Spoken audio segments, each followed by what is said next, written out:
Hello and welcome to reactice. One of the biggest challenges we are facing today is climate change. We've all must have heard about this phrase at least a dozen times. Today we'll talk more about what is climate change.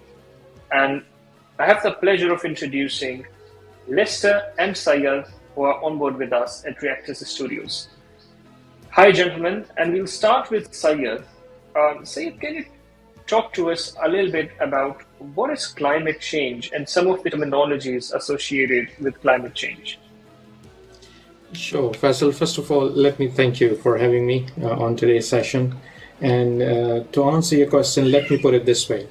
The scorching heat waves and the melting glaciers and the wildfires and the rising sea levels. These are few of the things that you might have heard in the recent times in the news.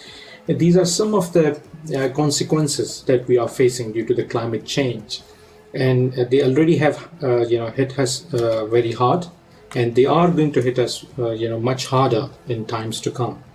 And why is this happening? It's because of the greenhouse gas emissions that we have released into the environment that has damaged the ecosystem, due to which these climate changes are happening in our environment.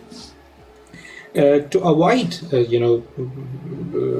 going further and going worse into these climate action and their impact on our society, we need to limit our greenhouse gas emissions. And for this, at least UK have put their target to cut these emissions by half till 2030 and to reach net zero by 2050.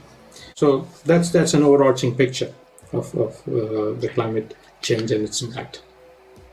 So it's a very arduous journey ahead. It's not quite a walk in the garden till 2050.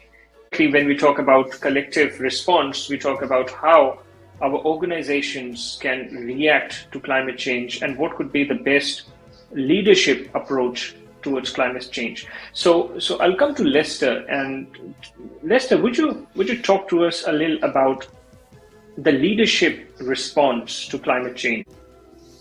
Yeah, sure, Faisal. Nice to see you again. Yeah, I think first of all, it's not easy, and I think it's going to require some tough conversations in the boardroom with senior teams, and people be prepared to speak up and take a position on this. I think that's for sure. And I think also at the heart of the matter, it's probably a mindset here. It's either we survive or we thrive, and what I mean by that is we decide to survive what we have to do to be seen to be taking some action, so that the optics look good, so that we look good, we're complying with the minimum possible legislation, for example.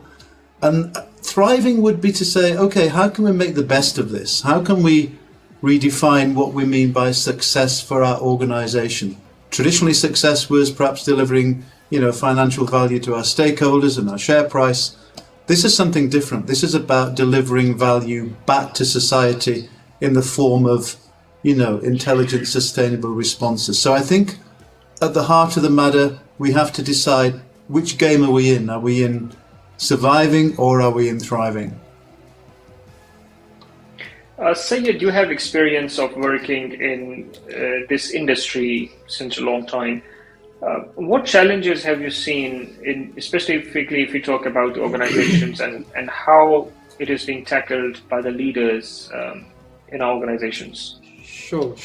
Faisal, Lester has beautifully put this, terms of thriving and surviving. So recently I've been working with two of the clients. They work in the same industry, and I think they fit well to just explain how the organization response is to this new changing environment, this whole climate action, agenda. So one of this organization that I'm currently working with, they are in the survival mode. And their action is to comply with the regulatory framework which is given by the government, and the government is asking to take a certain action.